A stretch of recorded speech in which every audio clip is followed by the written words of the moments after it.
Viac ako 1800 prihlásených autorov, 2700 diel a mesačne 50 000 návštevníkov, ktorí si ich prečítajú. Tak vyzerajú čísla projektu Mám talent, ktorý pred rokom spustilo najväčšie vydavateľstvo na Slovensku. Cieľom je dať šancu začínajúcim spisovateľom a spisovateľkám. Šancu vydať knihu už dostalo viacero autorov. Projekt zaujal aj našich českých susedov.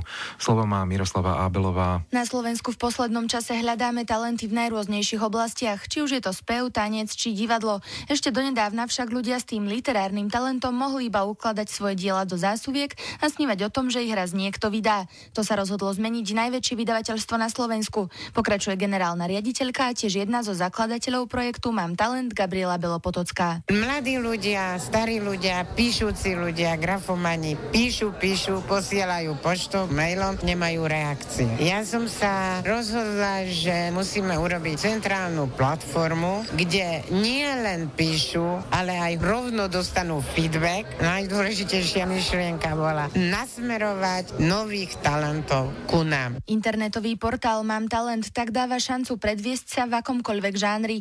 Či už píšete básne, romány, poviedky, recepty alebo rozprávky pre deti. Vaše výtvory hodnotia známi spisovatelia, publicisti a literárni kritici.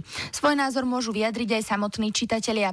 Kritika je niekedy pozitívna, inokedy zdrvujúca. Svoje o tom vedia aj autori, ktorí sa do projektu prihlásili. Mojím hodnotiteľom bol pán Leško. Čo som nepresne uviedla o štátnej bezpečnosti, v tom hodnotení veľmi precízne uviedol. Mala som potom možnosť dielo opraviť a tým som sa vyhla tomu, aby som napísala nejakú romantickú science fiction. Aj mňa to posúva, nie len komentáre na moje dielo, ale aj keď si čítam komentáre na ostatné diela, človek si to aplikuje na vlastné dielo a vie, čo treba zlepšiť. Bola som hodnotená, nebolo to boh vie čo, ale práve preto som rada, že som sa dozvedela, kde by som sa mohla zlepšiť, kde nie. Šancu vydať vlastnú knihu už dostalo 5 autorov. Vydavateľstvo momentálne pripravuje aj ďalšie tituly.